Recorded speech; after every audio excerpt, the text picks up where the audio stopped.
tenzende tungamire mukati mezviedzo mananda andibata ndimwino dombo ndiwike ndimwimu tungamire tenzende tungamire semwana onyaradzwa unganyaradzwe nyanza mananda anomunzwa kana matinyarara emwete tenzi wenyanza tenzinde tungamire apo ndasvika nyanza mananda vondishisa andichienda zororo ndotsamira kune mwenga andinzwe imwi moti ndinokutumamira. Kwasi waivateereri, tinomuchingamidzai kuchirongwa The Second Coming of Christ chamunopiwa naPastor Gift Rhodzi vekuNorth Zimbabwe Conference of the Seventh Day Adventist Church pamwe chete naPastor Caston Betera vekuEast Zimbabwe Conference of the Seventh Day Adventist Church. Mustudio nhasi tina Shailet Chakabveyo ndiye ari kutiisira musign language. Mufundisi kwasai vateereri. Vateereri tinokuchingamidzai kuchirongwa. Tinoda kutenda hurukuro yedu nhasi nemusoro wenyaya Daniel chapter 8. Tadzoka zvakare kubhuku raDaniel vateereri. Bhuku raDaniel tichambochovha tiri mariri nekuti mune zvakatikoshera zvatofanira kuziva. Zvimwe zvidzidzo zvatava tichiita izvi hazvisiri zvokuti tambosiya bhuku raDaniel ayo, asi zvakakosha kutsokodzera pese mubhaibheri. Zvidzidzo zvese zvinofanira kuzikamwa nemutendi zvakakosha, zvinobatsira kana taakuzodzidza muna Daniel kuti tinzwisise kuti zviri kubvepi zvichienda kupi. Saka nhasi toenda muna Daniel chapter 8. Tiverengere mufundisi. Yes. Daniel chapter 2 toda kuverenga vhesi ya 40 kuenda pa45. Daniel chapter 2 kubva pavhesi 40 kusvika pa45.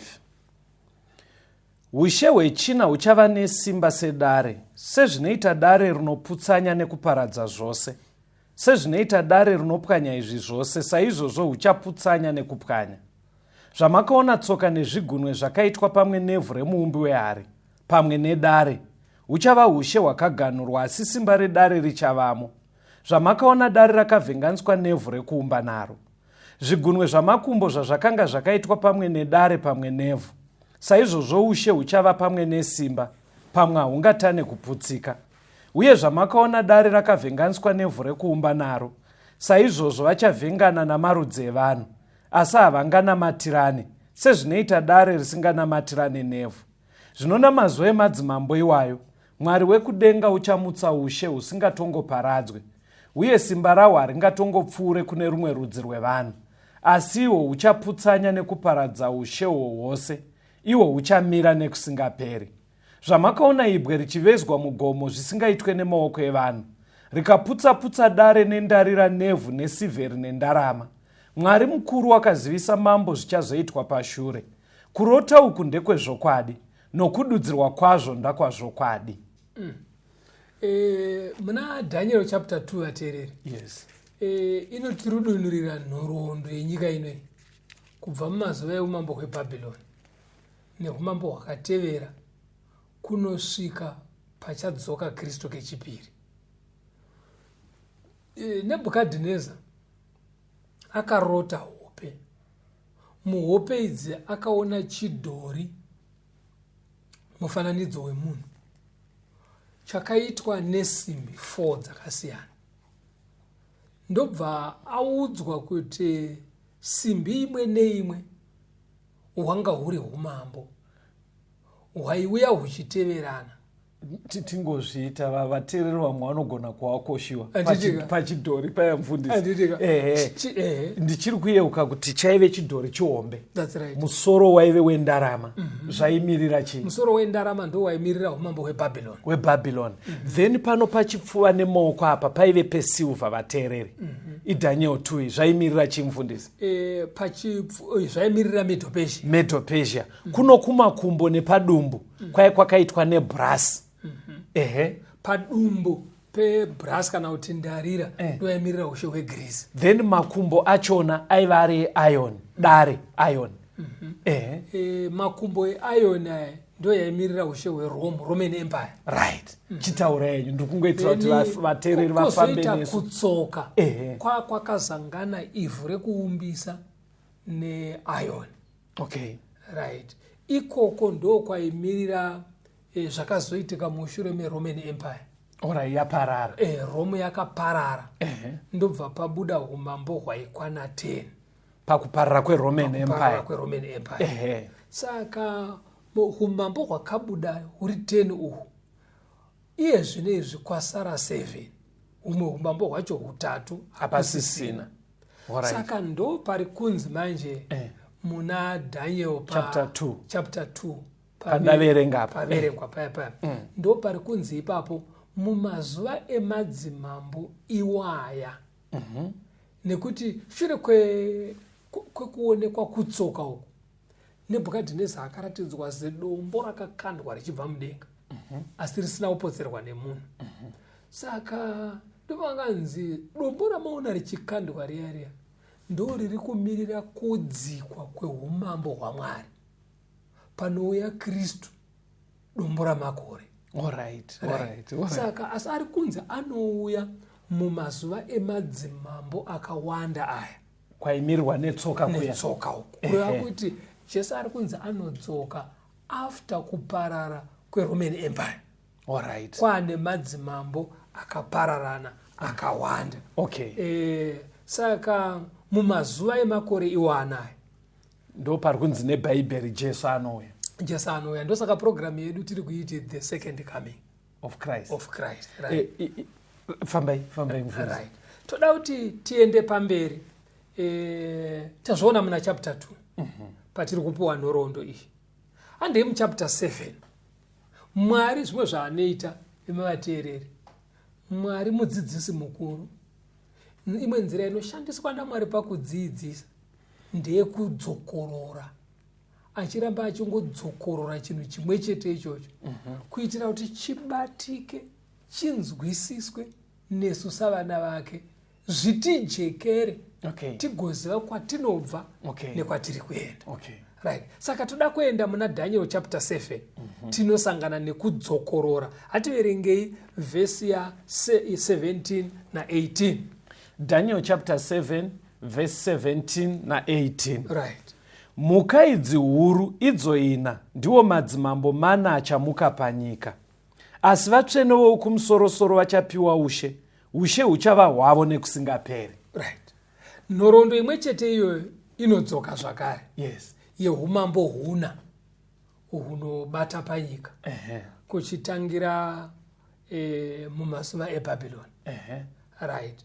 Saka asi zviri kunzi shure kweumambo huna uhu vatsvene vachazotonga pamwe chete naJesu. Pastor mirai tiite revision. Right. Pamwe kune vamwe vasinonzwa zvidzidzo izvi asi paanozoverenga ega kuna Daniel 7 ndafarira pamati Daniel 7 iri kudzokorora futi nyaya yakambotaurwa kuna Daniel 2. That's right. Kuya chaive chidhori chakagadzirwa nesimbi dzakasiyana. Mhuka idzi dziri kutaurwa kuna Daniel 7 takambozvidzidza vateereri. Mhuka yekutanga yaive shumba pastor ine mapapiro egondo yaimirira umambo upi? Shumba yaimirira umambo hweBhabhironi. Mhuka yechipiri raive riri bere rairakaruma mbabvu 3 pamuromo. Zvomirira chizvi. Bere iri raimirira umambo hweMedo Persia. Right. Mhuka yakazoonekwa naDaniel muna Daniel chapter 7 yaive iri mbada ine mapapiro 4 nemisoro 4. Ndo yechitatu. Iyi yanga ichimirira Greece. Yaimirira Greece. Right. Then yekupedzisira Daniel akatadza kuipa zita but hanzi yaityisa ine nyanga 10 nyanga dzine 10. Right. Saka iyoyo ndo yaimirira Roman Empire. Right. Saka toda kutenda mufundisi. Yes. Regai tiverenge verse 23 na 24 ya Daniel 7. Verse 23 na 24. Akati Muka yechina huchava ushe hwechina panyika. Huchasiyana nehumwe ushe hwose. Huchapedza nyika yose nokupwanya nokuuputsanya. Kana dziri nyanga dzine 10, paushe uhu pachamuka madzimambo ane 10. Asi mumwezve uchamuka shure kwavo. Iye uchasiyana nevamwe vekutanga. Uchakunda madzimambo 3. Saka pari kunzi mhuka yechina iyo yanga itsanangurwa namufundisi kuti Daniel akaishayira zita umambo hwechina. Saka tiri kuona zvichienderana kuti kune madzimambo 4 kuna Daniel 2, uku kune 4, uku kune 4 kuna Daniel 7. Right. Babylon kuchidhori iri kumiririrwa nemusoro wegold, wendarama. Kumhuka iri kumiririrwa neshumba. Middle Persia ndo kuchidhori yakumirirwa nechipfuva chesilva. Right. Kumhuka roita bere. Right. Yakateerera ichi Greece. Saka kuchidhori chaDaniel 2 iri kumiririrwa nepadumbu pebrass. Right. Uku kumhuka yambada ine musoro 4. Right. Then itobva ipapo kuya umambo hwechi4 weRome, Roman Empire. Saka kuna Daniel 2 ndo makumbo aya edare. Very good. Kuna Daniel 7 ndo mhuka yakashayirwa zita ine nyanga 10. Okay. Asi panapa manje verse 23 na 24 yakuno underline mhuka yechina yoti umambo hwechi4 iRoman Empire. Yobva yanzi nyanga 10 idzo paumambo uhu pachabuda madzimambo 10. Kureva kuti paRoman Empire ndo pari kunzi pachabuda madzimambo 10. Right. Saka tikadzokera isusu muhistory vateereri, vamwe vari kuchikoro, chero vamwe vakabva kuchikoro kare, norangarira pamaita history yekare kuti Roman Empire payakatanga kuparara yakadivide pakabuda madzimambo anokwana 10, pakabuda 10 kingdoms. 10. Right. Ini ndowanzofarira zvehistory manje. Iwo ndo wakaita history, tipe tidzike baba umambo huri 10 wakabuda muRoman Empire. Muno imi michindisirai mazita ezvino izvi. Alright. Vekutanga vainzi ma-Anglo-Saxons. Ma-Anglo-Saxons ndo England yako nhasi, Britain. Thank you. Right. Wechipiri vainzi ma-Alemani. Ma-Alemani ndiyo Germany yatinayo nhasi. Vakateerera vainzi ma-Burgundians. Ma-Burgundians ndiyo Switzerland yako nhasi. Anditika. Koita vainzi ma-Franks. Ma-Franks ndiyo France. Ndiyo France. Right. Kune vainzi maHerul pastor. maherula haasisiko nhasi. Havako, hapana nyika yaimbove heruli. Alright. Kune vaizonzi maLombards. maLombards ndiyo Italy yatinayo nhasi. Kuva-Italian. Alright. After maLombards kune vainzi maSuevi. maSuevi ndiyo Portugal. Then pane vainzi maOstrogoths. maOstrogoths hakusisina yezvino. Hakuna nyika yakadaro. Ko vainzi maVisigoths pastor. maVisigoths ndo Spain. Right. Kune vaizonzi maVandals. maVandals hakusisina. Saka variko ndevapi pastor? Variko kunoti Anglo-Saxon. England. Ndio England. Koita maAlemani. German. Koita maBurgundians. Switzerland. Koita maFranks. France. Koita maLombards. Italy. Koita maSuevi. Portugal. Koita maVisigoths. Spain. Saka kuti England, German, Switzerland, France, right. Italy, Portugal, right. Spain. Right. Okay. Ndo Europe iriko nhasi. Okay. Yakabva pakudimbuka kweumambo hweRome. Hanzi pataverenga verse 23 na 24. Kwakazoita imwe nyanga kureva kuti humwe umambo hwakatanga huri hudiki asi hwakaparadza madzimambo 3. Ama mchita hakusisina. Ndo atakaona iwayo kuti maHerulai, maVandals nemaOstrogoths. Okay. Hakusisina iwayo. Yes. Asi mamwe ayo anoti 7 kubva pane yekutanga achiripo nhasi. Ndo Europe yanhasi. Neumwe uyo umambo hwakazouya shure hwakaparadza maVandals, maOstrogoths namaHerulai huchiriko. saka vakuita 8 ka vari kuita 8 ndizvozvo, asi vese varimo mueurope, vese varimo mueurope newechi8 okay. but tikadzokera kuna Daniel 2 manje kwatatanga kuverenga vateereri, kwanzi mumazuva emadzimambo iwayo api acho vana Britain iriko nhasi, vana Germany iriko nhasi, vana Switzerland nana Spain nana Italy nana Portugal. Mumazuva emadzimambo iwayaya Mwari wekudenga achagadza ushe hwake kuburikidza nekuuya kwaJesu. matauriro enyu pastor, munobva maita kunge masi Africa yedu ka munobva maita kunge unoziva kana munhu achitaura kuti pamashops ndasiya sekuru meke varipo vachitokuru, hazvirevi kuti meke anga angorina ranzuro kuti vari 2 panga pari patownship pakatozara vanhu, asi ari kungotsanangura bedzi zvinokurumidza zvabatika. Handiti mazvona, saka hakusi kureva kuti Africa haipo, Africa iripo, asi nhoroondo pairi kuteera pane mazita anokuratidzai kuti chero Africa iripo, chero India zvinooneka kumunhu wese, chero India iripo, chero Australia iripo. In other words, muti nyaya haina kunyorwa vemuAfrica chete. Even vari kuverenga ndima vari kuIndia vari kuudzwa kuti zvana Spain, vari kuverenga vari kuJamaica vari kuudzwa kuti zvana Spain. Kureva kuti ndofunga nguva iyo ndo chinhu chinenge chichioneka almost nemunhu wese. Nyaya hombe iri pakuti vateereri, Jesu ari kudzoka. Anouya rini? Haana kuuya munguva yeBhabhironi, haana kuuya munguva yeMedo-Persia, haana kuuya munguva yeGreece, haana kuuya munguva yeRoman Empire. Achauya Roman Empire yadivhaidha, asi painenge yadivhaidha into 10, dzimwe 3 dzichaparara, kunosara 7 idzi dzicharamba dziripo, kwete ndo dzine dzichingotonga dziri dzegayo, dzinoramba dziripo. Chero kukauya dzimwe 15 dzadzinotonga nguva imwe chete nayo, asi Jesu anouya dziripo. Saka kana Europe iriko ndeyakabva kuRoman Empire, zviri kureva kuti nhoroondo iri kuti ratidza zveshuwa kuti zvinhu izvi zvakaitika.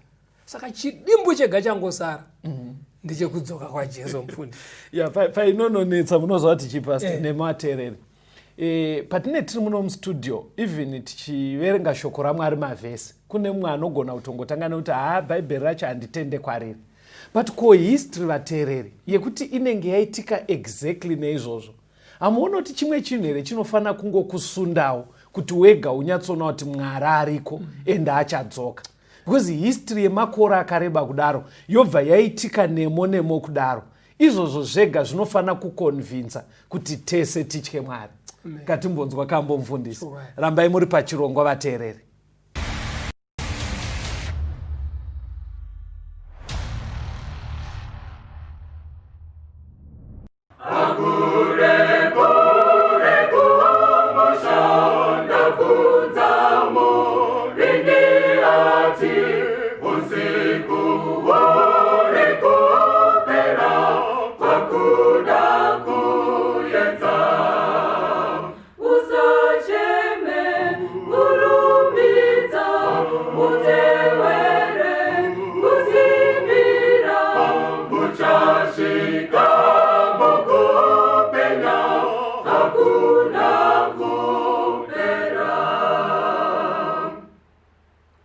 Nabunza, je passi, sova, je sais,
ndasvika kumusha.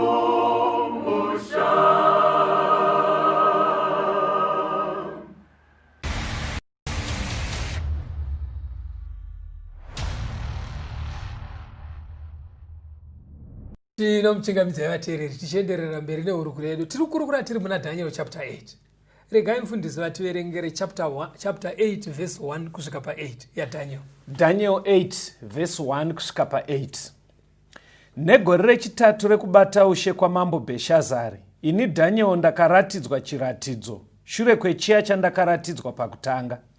Ndakaona pane zvandakaratidzwa, zvino ndakati ndichitarira ndakanga ndiri paShushani paimba yamambo iri panyika yeErami, ndikaona pane zvandakaratidzwa ndiri parwizi Urai. Ndakarinzira meso angu ndikatarira, ndikaona gondobwe rimire pamberi perwizi riine nyanga mbiri. Nyanga mbiri dzakanga dzakareba, asi rumwe rwakanga rwakapfuura rumwe nokureba. Rwakanga rwakareba ndirwo rwakabuda pashure. Ndakaona gondobwe richitunga kumativi emavirazuva nokumusoro nezasi. Hakuna zvipfuyo zvaigona kuramba zvimire pamberi paro, uye kwakanga kusina waigona kurwira pasimba raro, asi rakaita parakada napo rikazvikudza. Zvino ndakati ndichifunga izvozvo, ndikaona nhongo ichibva kumavirazuva ichifamba panyika pose, isina ngatsiki pasi. Zvino nhongo yakanga ine runyanga rukuru pakati pemeso ayo, ikasvika pagondobwe raive nenyanga mbiri, randakaona rimire pamberi perwizi. Ikamhanyira kwariri nehasha dzesimba rayo. Ndikaona ichiswedera pedyo negondobwe, hasha dzaro dzikarimutsirwa. Ikatunga gondobwe ikavhuna nyanga dzaro mbiri. Gondobwe rakanga risine simba kumira pamberi payo, asi yakariwisira pasi ikatsika pamusoro paro.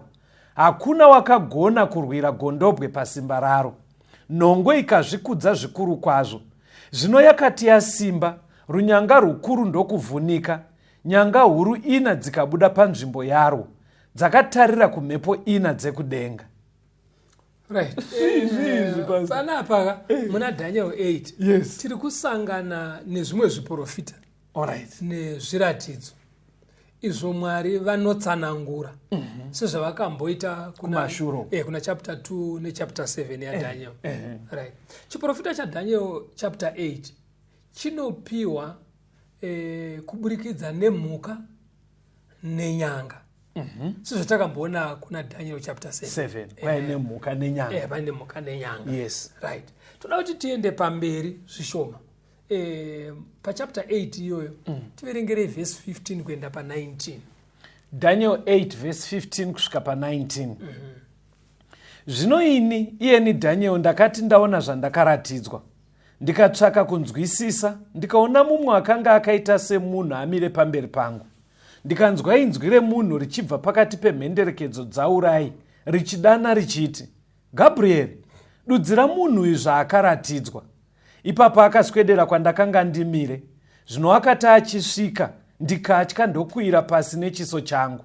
Asi wakati kwandiri, chinzwisisa iwe mwanakomana womunhu, nekuti zvawakaratidzwa ndezvenguva yekupedzisira. Zvino akati achataura neni, ndikabatwa nehope kwazvo, ndivete nechiso changu pasi. Asi wakandibata akandimisa. Akati, tarira, ndichakuzivisa zvichavapo panguva yekupedzisira yekutsamwa kwaJehovha, nekuti ndezvenguva yakatarwa yekupedzisira. Yes. Now, panapa Daniel ari mumuono anonzwa izwi. Yes. Richirayira mutumwa Gabriel kuti amubatsire iye Daniel kunzwisisa zvaangaratidzwa izvi. Saka iye ari kutonyatsonzwa, ari mumuono meya Gabriel, tsanangurira muchinda anzwisise zvinhu izvi. Right.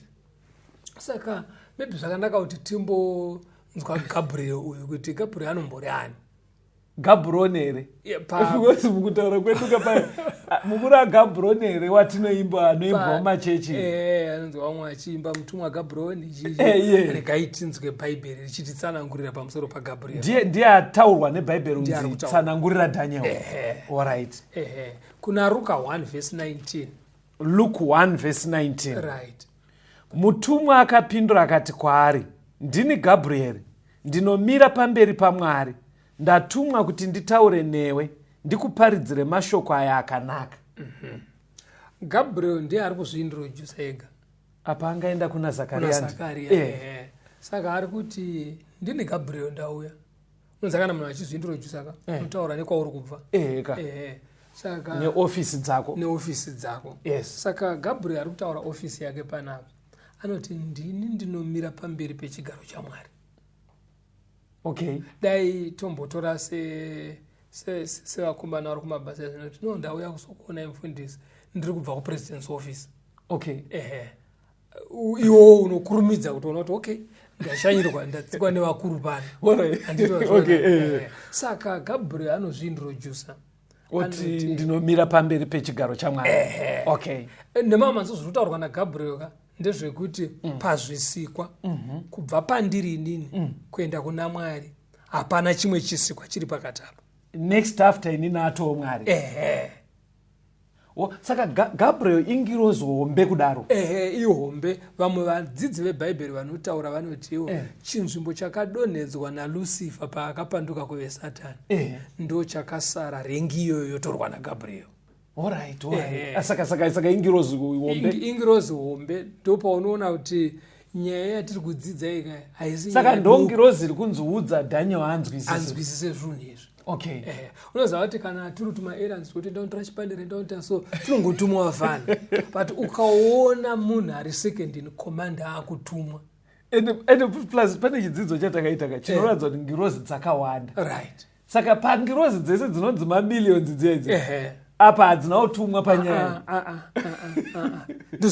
Zvinoratidza huremu huri hwenyaya yatiri kudzidzai vateereri. Amenoti vateereri muri kuunzwa zviri kutaura namufundisi kuti nyaya yataakudzidzai ari kutumwa kuti abatsire Daniel kunzwisisa ndiangel Gabriel.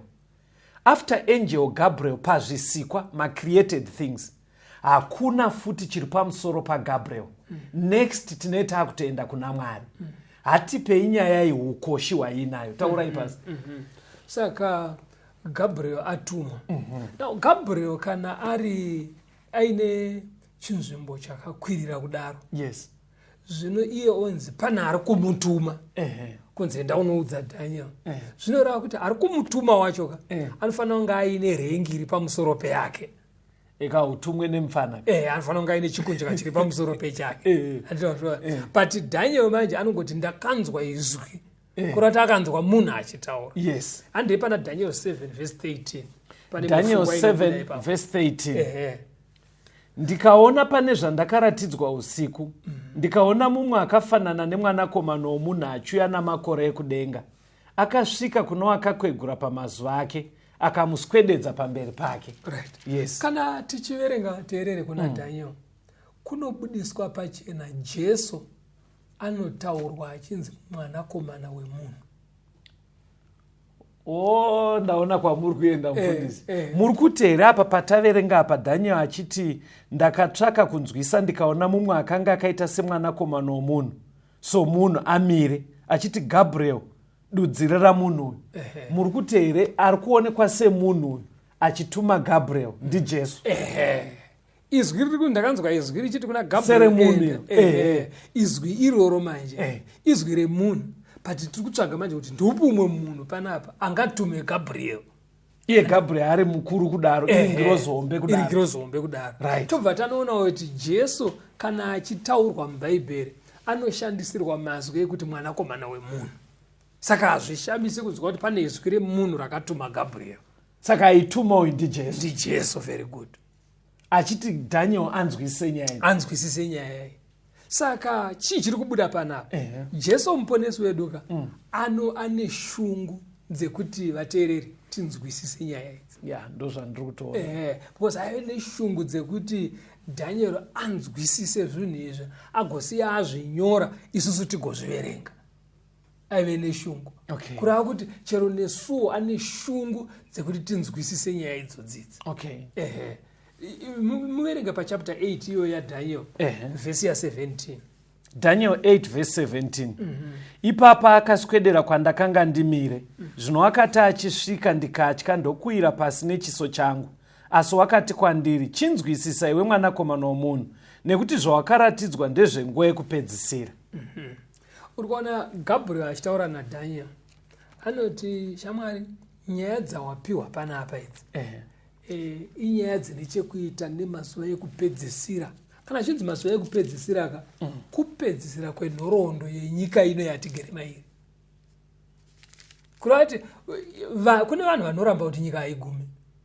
Asi ana Gabriel. Sorry pastor. Yes. Muri kuti here patichatodzidza nyaya idzi dzaDhaniel idzi tiri kudzidza nezvemazuva ekupedzisira. Exactly. Ndo zviri kutotaurwa naGabriel izvozvo. Hamusi kungotyisidzira vateereri. Iwo zvinogotyisa. Aiwa ini ndazverenga hangu ndiri kunzwisisa kuti atoudzwa apa. Kana muri parwendo rwakunopera unotyei makusvika. Aiwa pastor. Bhaibheri ratoti zveshuwa nyaya idzi ndedzemazuva ekupedzisira. Right. But ndiri kuti patine taakudzitaura pastor sezvazviri kubuda hazvityise vateereri. Mama tichii kana muri parwendo. Ndiri kuti kana muri parwendo kwamunganzi takuda kusvika vabereki unotyei handi wakusvika kwauri kuenda. Saka dai vateereri ndibadzireiwo pamunonzwa nyaya yekuti mazuva ekupedzisira kwamuri munonzwa kufara here kana kuti munonzwa kutya vateereri? Vateereri ngataure nechokwadi hapana chinotyisa. Okay. Nekuti kuguma kwenyika ino iyi yes. kutouya kwezvakanaka zviri nani. Upenyu hwakanaka. Panonzi navaHebhuru paya kana tichiverenga kuna vaHebhuru 11 vatendi vekudhara vakadzinara kunzwisa kuti hapano pasitiri waini nevafambi. There is a better country yatakamirira. Kune zviri nani zvekuti dzimba dzatiinadzo, nyika yatiinayo, iye panapa unoshingirire chii chanyatsosara unoziva chaungati ndachirambe chiripo. Marecords. Munhu akaenda kuBritain varongodzoka vambukofini. Vanoenda kuAmerica kune zvipatara varongodzoka kuti vari muchipatara. Saka chaunganyatsoda panapa kuti ndachirambe chiripo chii chaizvo. Saka vateerereka pfungwa ritobuda patiri kudzidza kuna Daniel. Nyaya dzatiri kudzidza ndedzemazuva ekupedzisira, dzenguva dzekupedzisira. Ngatinyatsa kukonzentreta. Ukaona Jesu ari kutuma Gabriel neukuru hwaGabriel kuti tsanangurai nyaya dzinzisike idzi. Mwari ngaatibatsire tikoshese nyaya idzi. Yes pastor. Right. Tinotenda. Saka inyaya dzemazuva ekupedzisira. Saka hazvinei nekwauri. Kana uri kuminda mirefu right kuchaguma. Kana uri muguta reHarare richaguma. Kana uri Buluwayo uri kwaMutare zvichaguma. Chero ukatama ukanogara kuJoburg ichaguma. Chero ukawana mukana ukuwana visa rekuenda kuAmerica kuchaguma. Saka ngatidzidzei Daniel tinzwisise. Inotibatsira manje kuti kana zvaguma and then what? Ndo zvakanakira kunzwisisa nyaya. Okay. Kana zvaguma saka kumberi uko kunotyisa here akutyise. Ende unoziva kuti shungu dzina Jesu aisangoda kuti Gabriel atsanangurire Daniel chete. Okay. Enda pana Mateo 24 unzwe vhesi ya 15. Matthew 24 verse 15. Right. Naizvozvo kana muchiona nyangadzi yekuparadza yakarehwa nemuprofita Dhanieri imire panzvimbo tsvene, anorava ngaacherechedze. Uri kuona kuti Jesu ari kutaura nevatendi. Yes. Ari pagomo reMorive. Ndipaya paya akuda kuenda. Right. Saka Jesu anoti iye aitaura zvekuguma kwenyika. Because akabvunzwa panotangira chapter. Tichaziva sei kuti nyika ino yakuguma. Yes. Kuchaita hondo, kuchaita nzara, kuchaita but musavhunduke. Zvikutanga bedzi izvi. Kwenhamo zvikuru zviri mberi. Saka otaura zvimwe ndobva azoti iye kana muchida kunyatsonzwisisa kuti nyika yakunoguma zvasara chidimbu chakadii endai munodzidza kuna Daniel. Alright. Muchanoona zvakaudzwa Daniel. Okay. Mukaona izvozvo zvaakuitika. Okay. Moziva kuti kuponeswa kwenyu kwaswedera. Saka vateereri zviri kutaura Bhaibheri panapa ndiJesu pachake akatoti rifeya kubhuku raDhaniel. Kutoti vatendi kadai zvichibvira tese tadzidza bhuku iri tarinzwisa mune zvirimo zvinotibatsira kuti tigone kurarama, zvinoita kuti pari kuuya Jesu tiponeseke. Saka ndiye akatoti muriverenge. Saka Jesu anotori neshungu. Izvo zvikudzidza kwatiri kuzoka. Jesu ari kufara. Komana, vanhu vangu vari kukoverana zviri mutsamba dzandakati vaverenge. Bhuku raDhaniel. Inini zvandakaita mazuva andatanga kuerenga nyaya idzi. Ndakanotenga kaunda bhuku. Unoisa kaunda bhuku. Yekuti ndaiti pandaverenga pese ka. Because pekutanga ndai ndikanyora chipepa. chairasika ndikazochitsvaga. Wainzwa kuti ndiani akatora chipepa changu chaiva apa animazvo. Saka ndakatenga kaunda book yekuti ndaita zvidzidzo zvacho zviteerane zvichiteerana kuitira kuti ndimake sure kuti hapana chiri kurasika. Because saka mufundisi vatoti kwamuri vateereri, tsvagai pamunonyora nyaya idzi netsanangudzo dzacho nekutsvaga kuti tinganyatsodzidza sei bhuku raDhanieri kuti tirinzwisise, muchinamatawo mukadaro muri kufadza mwoyo waKristu uye zvakakunakirai munoziva kuti taapapi parwendo rwepanyika paplanet Earth. But pastor, panoramba paine question yekuti rinonetsa kunzwisisa. Hapana here imwe material inenge isingachinje bhaibheri asi ichitsanangudza nyaya idzi? Maturusi ariko, maybe zvatingataura kwamuri vateereri, kwamugere ikoko. Yes. Mukaenda kuvavakidzani venyu, hama dzenyu, shamwari dzenyu vanopinda sangano rema-Seventh Day Adventist, vabvunzei muvakumbire ndezvipi zvandingashandise pakudzidza bhuku raDhanieri kuti rindirerukire semadzidziro amunoriita. Vanokubatsirai kukuonesai kwamunogona kuwana material inokubatsirai kunzwisisa. Inini nguva yangu ndakabatsirwa rimwe bhuku rainzi Daniel Reviews the Future. Very good. Rakandibatsira zvisinga Richard Wembrandt. Iroro Daniel Reviews the Future. Vateereri toda kutenda, iye zvino toda kuti timbonzwa kambo, rambai muri pachirongwa.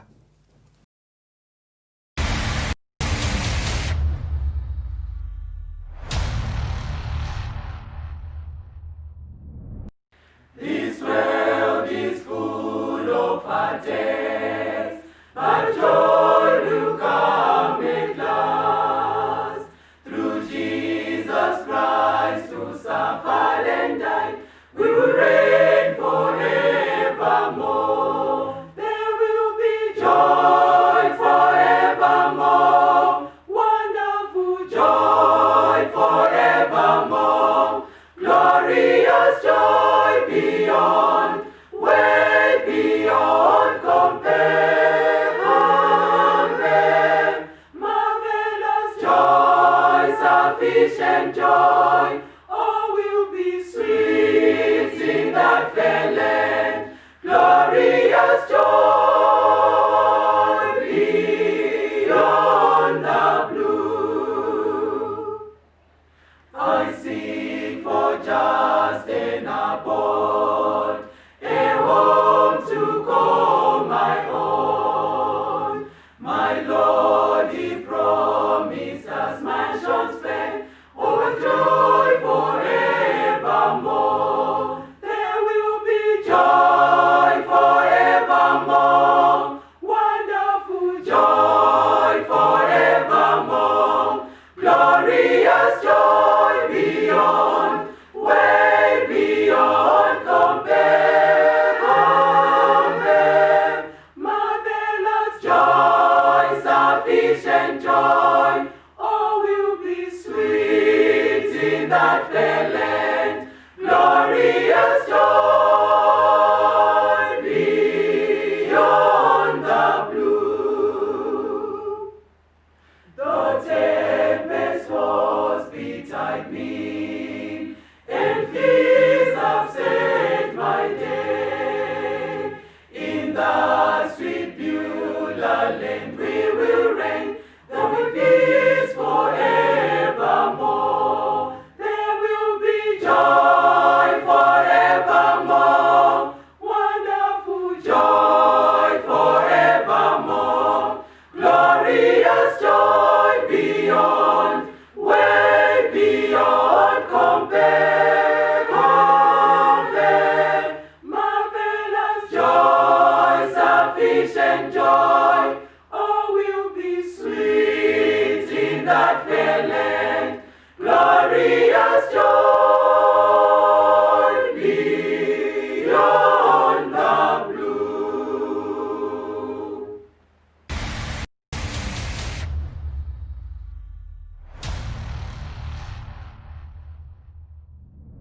Tinomuchingamidza vateereri tichienderera mberi neurukure tiri kukurukura tiri muna Daniel chapter 8.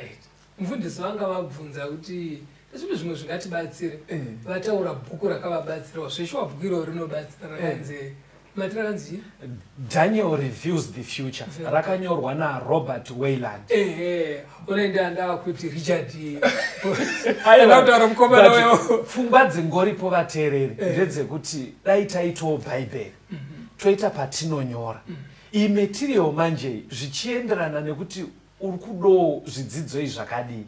Mwari anochikubatsira imaterial inobatsira kuti pamwe pacho pekuti unenge usina kunyatsonzwa zvinonyojekeswa nekuti zveshuwa tiri kurarama mazuva ekupedzisira. Daniel Reviews the Future ndo bhuku racho rakanyorwa naRobert Wayland. Ngatifambei pasi. handiro rega kune mamwe saka tati mukabvunza vari kwamuri vanokubatsirai kuti iri rinoita zvichienderana nemi nemawanikiro aanenge achiita. Regai tiende mberi. Daniel chapter 8 verse 18 kuenda pa20. Daniel 8 verse 18 kusvika pa20. Gabriel anzi tsanangurira mukomana anzwisiso. Right, handeitinzwa. Zvino wakati achataura neni ndikabatwa nehope kwazvo ndivete nechiso changu pasi.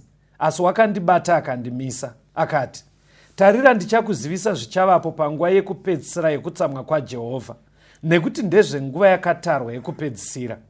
Gondobwe rawaona rakanga riine nyanga mbiri. Ndiwo madzimambo evaMidhia nevaPezhia. Uye nhongo ine mvere ndiye mambo weGreece. Gabriel akutanga kutsanangura manje. Zvikanzi zvawanga uchiita mbudzi dzawanga uchiona nehwai idzo hadzisi dzekune rimwe purazi ayo, asi mukono wehwai wawaona gondobwero iri kumiririra mambo weMedo Persia. Mirai ndibatsira vateereri vedu vechidiki. Gondobwe vateereri vechidiki mukono wehwai. Ndiye gondobwe. Right. Very good. Thank you. Yes. Saka ari kunzi uri kumiririra umambo hweMedo Persia. No, muchaona kuti muchapter 2, muchapter 7 umambo hwanga huchitangira paBhabhironi. But iye zvino izvi Bhabhironi yasiyiwa. Ndaida kutokubvunza ipapo because pataidzidza umambo upasi maiti nhoroondo iyi kuna Daniel iri kutangira kuna Daniel 2 na Daniel 7 yaitangira Babylon, Medo Persia, Greece, Rome nedivided Roman Empire. Saka mati kudi apa. Right. Panapa yakutangira paMedo Persia. Vision iyi yatiri kukurukura iyi yakapuwa kuna Daniel mumazuva ekutonga kwaBelshazzar. Belshazzar ndiye the last king wemuBhabhironi. Uya muzukuru waNebhukadhinezari. Muzukuru uya wekuita mutambo uya akazona ruoko ruchinyora pamadziro. Right. Now Belshazzar anga asarirwa nemazuva mashoma kuti achiparadzwa. Okay. Saka mukatarisa chiprofita ichi chenguva dzemazuva ekupedzisira ichi kana chichipiwa naMwari vateereri muchaona kuti muprofita anoratidzwa zvinotangira mumazuva aari kuoneswa zvichienda kumberi. Okay. Saka makaona pakaratidzwa Nebhukadhinezari zvaitangirawo mumazuva iwayo zvoenda mberi. Muchapter 7 zvaitangirawo mumazuva iwayo zvoenda mberi. Saka apa ari kutooneswa kuti umambo hwataakupinda mahuri ndehweMedo Persia. Okay. Saka gondobwe raivaona raimirira umambo hweMedo Persia. That's okay. Right. Okay. Right. Saka toenda pamberi tiverengere verse 21 na 22 ya Daniel 8 verse 21 na 22. Uye nhongo ine mvere ndiye mambo weGreece. Runyanga rukuru ruri pakati pemeso aye ndiye mambo wekutanga. Kana ruri runyanga rwakavhunika dzimwe ina dzikabuda panzvimbo yarwo, ushe huna huchabuda parudzuru, asi hungave nesimba rarwo.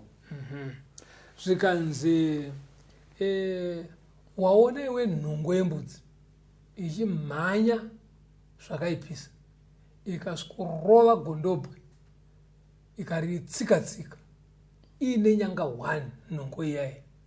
Nhongo iyi yawaona iri kumiririra umambo hweGreece. Okay. Zvikanzi nyanga 1 yanga iri pamhanza iyi iri kumirira mambo wacho wekutanga. Mambo wekutanga weGreece ndiwo wakaita history. Alexander the Great. Very good. Mira tisataenda ipapo pasaka. Ndibatsire apa. Kuinga Gabriel wanati zvawakaratidzwa izvi ndezvemazuva ekupedzisira. Manzwisira ndakaita history pasaka. Vana Medo Persia nana Greece ndeve kudhara pasta. But kashandiro kanoita Mwari manje ari kuziva kuti ari kushanda nevanhu vane pfungwa pfupi. Okay. Pfungwa dzedu dziri limited. plus dzinokurumidza kuvhiringika. Okay. Saka anoita kuti muone kuti zvinhu izvi akangokaruka angoti Jesu akutouya otokupa Europe kuti zvabva nekupi. Saka anodzokera newe kumashure okudza kuti okuudza kuti ona so tabva apa wazoya Rome ndopazobuda Europe yauri kuona nendudzi idzi wokuti tibate nyaya yacho but kuri kuvavarwa ndekunoku kwemazuva ekupedzisira ndokuri kuya nyaya. Alright, hatiri paGreece. Right. Saka mambo wekutanga anzi ndiAlexander. Zvikanzi nyanga iyi yakameduka yevi pauma iye yadona panzvimbo payo ndobva pamera dzimwe 4. Now mukadzokera kuhistory yamakaita mufundisi nemivateereri ndai munoverenga muchaona kuti Alexander the Great akabata ushe kwemakore 12 chete. Akatanga kutonga atinganga ane makore 20 ndobva angotonga for 12 years at 32 kwakubva afa. Ende vamwe vanotaura vanoti kafiro kacho kaakaita akazi kafiro kekuti ungade kuti hama yako ife mavhiri iwayo because hanzi vakaita part kwakuita makwikwi ekudhakwa kunwa strong stuff kuti vanoti jana anokunda umwe izvi zvinoitwa novafana pamahoriday kwakubva akunda vamwe achibva atonwira kunofa. Saka anonzi afa Alexander the Great anga asina kusiya zvakajairika zvekusiya ataura kuti inini kana ndafa ndiye achazotonga. Saka paaitonga anga aine macommanders ake 4, maarmy general ake 4. Macommanders iwayaya ndo vakadimburirana ushe hweGreece. Havana kuzotenderana kuti iwe chititonga. Vakabva vadimburirana. Vaiti ivo kuna ainzi Lysimachus. Koita ainzi Ptolemy. Umwe ainzi ani? Cassander. Na Seleucus. Vari 4. Right. Ndo vakadimburirana umambo hweGreece. Zvikutaurwa namufundisi vateereri ndopaya pandanchitsanangura kuti unogona kwauri historian. History yechokwadi chaiyo inenge ichifanira kuita kuti tipedzisire futi tati Mwari mukuru.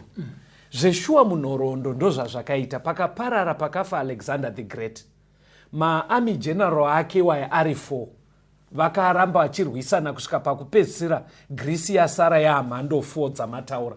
Wamati Lysimachus yapasta kungowedzera pamataura ndiye akasara aine chibandi chekumusoro kunorth kweGreece.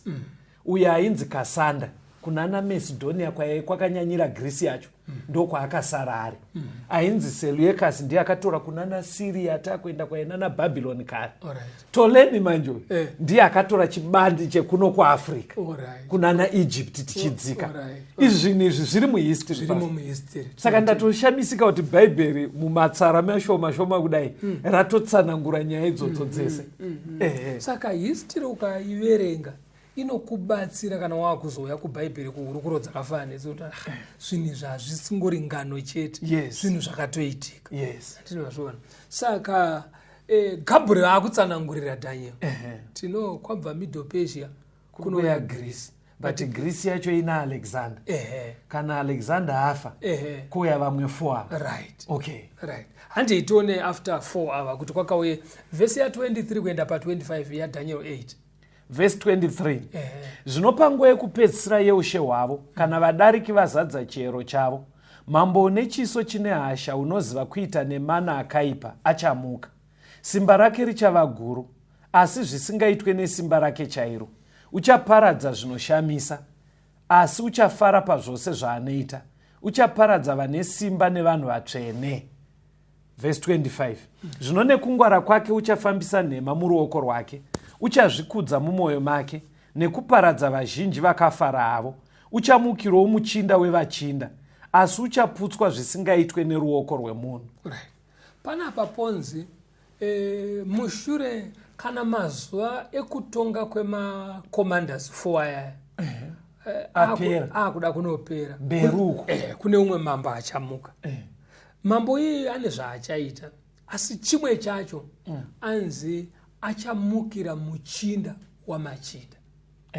kana tichidzidza mubhaibheri anonzi muchinda wamachinda ndijesu. Okay. Ndiye anonzi the prince of princes. Ndizvozvo. Right. Saka akamukira muchinda wamachinda umambo hwacho. Munhu akatongera Jesu kuurawa ndiPirato. Anga ari gavhena weRoma. Masoja akarovera zvipikiri mumaoko aJesu, masoja echiRoma. Musoja akabaya Jesu parutivi nepfumo, musoja wechiRoma. Saka umambo hwakashungurudza Jesu muchinda wamachinda, umambo weRoma. Saka zvadzokorora kaDaniel 7. Ndozvandiri kubuda pana. Apa tatabva mune Greece. Saka zvongoratidza kuti uyo ari kunzi mambo achamuka uyo anoita nemano. Pangoratidza kuuya kweRoman Empire kumberi ichisusukidza ichidaro. Saka Daniel ari kurondedzerwa naGabriel. Yes. Hatimbodzokerai pana Daniel 8 ipapo timboverenga verse 8 kuenda pa14. Daniel 8 verse 8 kusvika pa14. Nhongwe ikazvikudza zvikuru kwazvo. Zvino yakati yasimba runyanga rukuru ndokuvhunika. Nyanga huru ina dzikabuda panzvimbo yaro, dzakatarira kumhepo ina dzekudenga. Zvino kune rumwe rwadzo kwakabuda runyanga ruduku, rwakazokura kwazvo, kumativi ezasi nekumavirazuva nekunyika yakaisonaka. Rukakura kusvikira iko kuhondo dzekudenga. Rukawisira pasi dzimwe hondo nenyeredzi, ndokutsika pamusoro padzo. Rukazvikudza kusvikira kumuchinda wehondo. Rukamutorera chipiriso chinopiswa nguva dzose. Nzvimbo yeimba yake tsvene ikaputswa. Hondo ikamutswa kuzorwa nechipiriso chinopiswa nguva dzose nekuda kwekudarika. Rukawisira pasi zvokwadi, rukafara pazvose zvarwakaita. Ipapo ndakanzwa mumwe mutsvene achitaura. Zvino mumwe mutsvenezve akati kune wakanga achitaura, ko izvo zvakaratidzwa zvichasvika rini, izvo zvechipiriso chinopiswa nekusingaperi nekudarika kunoparadza, kuti nzvimbo tsvene nehondo zvirege zvichitsikwa netsoka? Akati kwandiri, kusvikira madekwana namangwanana ane zviuru 203, ipapo nzvimbo tsvene ichanatsa. Right. Gabriel paanga achitsanangurira Daniel, ari kuti kuchauya Middle Persia. Right. Kouya Greece. Yes. Kouya Rome. Yes. But mukatidzokere shure manje kuri kunzi mundimai Daniel achiratidzwa. Yes. Mushure meumambo hweRoma. Kune umwe mambo akauya. Mambo uyu akasvikopinda munyaya dzekunamata. Ndanzwa kapa hameno zvaari kuvhiringa zvekunamata. Saka achipindira nepanzvimbo tsvene nei ndeumwe mambo uyu auya. Saka ndobva pavhunzanwa manje kuti sengirozi dziri kuvhunza rati kaitiriro kari kuitika zvinhu izvi zvichatora nguva yakadii zvakangodaro. Imi kubvunzana kwaiita ngirozi dzaisaitira kuti Daniel anzwe. Kaka ari kutoitira kuti Daniel anzwisise, abate nyaya iyi. Alright. Ndo pakanzi pane period yataurwa yanzi 2300 days. Tainzwa iyo yanzi mangwanani nemadekwana ane zviuru 203. Saka pabuda period yataurwa panapa. Saka munyaya iyoyi iperiod yakatambanuka. Yes. Yatichadzidza nezvayo muchikamu chiri kuteera. Hatigoni nekuda kwenguva dzedu kuti iye zvinezvi tiitsokodzerei kanyatsokubuda. Asi toda kuti mutiverengere vhesi ya 25 na 26. Tangirai pa24 muende pa26. Simba rake richava guru, asi zvisingaitwe nesimba rake chairo. Uchaparadza zvinoshamisa, asi achafara pazvose zvaanoita. Uchaparadza vane simba nevanhu vatsvene. Zvino nekungwara kwake uchafambisa nhema muruoko rwake. Uchazvikudza mumwoyo make nekuparadza vazhinji vakafara avo. Uchamukirawo muchinda wavachinda, asi uchaputswa zvisingaitwe neruoko rwemunhu. Zvawakaratidzwa zvemadekwana nezvemangwanani zvawakaudzwa ndezvazvokwadi, asi iwe vanza zvawaona, nekuti ndezvemazuva mazhinji anozouya. Right. Saka panapa pari kubuda fungo yekuti nyaya idzi dzine matongerwo enyika mukati. Right. Asi kutonga kune kuchita madzimambo aya. Zvimwe zvacho handivo vari kunyatsoronga. Hazvibve munjere dzavo nesimba ravo. Zvine kwazviri kubva, zvine anenge achizvisunda akazvidesign. Asi paripo pari kunzi uyu mambo uyu haagone kuzoparadzwa nesimba revanhu, vanotozoda simba raMwari kumuparadza. uyu mambo anoita zvematongerwo enyika asi achita kunge hakune zvekunamata. Iye saka mukatarisa munyaya munonyatsoona kuti pari kubuda kuvirima kwehondo iri pakati paJesu naSatani inopinda munyaya idzodzidzi. Yes. Muchaona kururunuka kwainoita tichienda mberi. Okay. Asi da kuti because Daniel ari kunzi ndezvemazuva ekupedzisira, don't worry. Zvivige zvinezvi. Verengai verse 27 munzwe mufundisi. Verse 27, Daniel chapter 8. Ini Daniel ndakapera simba, ndikarwara mazuva, ipapo ndakamuka ndikabata mabasa amambo, ndikashamiswa nezvandakaratidzwa, asi kwakanga kusino munhu waizvinzwisisa. Now Gabriel ari pakati pekutsanangura. Chii chinoitika? Daniel anobva afenda. Saka Gabriel utoona kuti handingaenderere mberi kutsanangurira munhu akafenda. Saka akabva atombosiya ipapo. Now muchaona kuti akatsanangura umambo hweMedo Persia kunosvika hweRoma. Asati anotsanangura period yataurwa iyo, Daniel achibva afenda. Saka haasati apedza kutsanangura nyaya iyi. Saka akazomuka iroyo. Akazomuka, unonzwa kuti Daniel ari kuti ndakazomuka hangu ndikamborwara ndikamboita basa. Saka Gabriel akazopedzisira nyaya. Akazopedzisa manje but haachapedzisiri because chapter 8 yabva yapera ka. Tichasangana naye muchapter 9. Akutsanangura. Tozoona muchikamu chinoteera manje kuti zvii zvakasenzeka. Asi kwanhasi toda kumbogumira panapa. Toda kutenda vateereri, rambai muri pachirongwa The Second Coming of Christ. Nyaya dzatiri kudzidza idzi unogona kudaro uine mibvunzo kana paunoda kuti panyatsa kukwenenzverwa. Zvimwe zviri nyore kwamunogara ikoko vateereri. Tsvagai vanopinda sangano reSeventh Day Adventist Church. Munogona kuenda mokurukura navo modzidza navo. Asi kuri kwekuti zviri kuramba kwamuri, munogona kutichaira nhare, kuisa ari maSMS kana maWhatsApp message kana kufona. Toramba tichibatsirana panyaya dzakakosha idzi dzemazuva ano ekupedzisira. Vanenge vaida kushandisa nhare, torai nhare idzi dzataakupai dzamunogona kushandisa. Munogona kufona kana kutumira maSMS panhamba dzinoti 0775 460 175. 0775 460 175 kana kuti 0716 452 086. 0716 452 086. Wonekai vateereri. Mwari ave nemateereri, tisangane muchikamu chinoteera. Tenzende tungamirwe mukati mezviedzo mananda andibata ndimwino dombo ndiwike ndimwimo tungamirwe tenzende tungamirwe semwana onyaradzwa unganyara nyanza mananda anomunzwa kana matinyarara emwete tenzi wenyanza tenzindi tungamire apo ndasvika nyanza mananda vondishisa andichienda zororo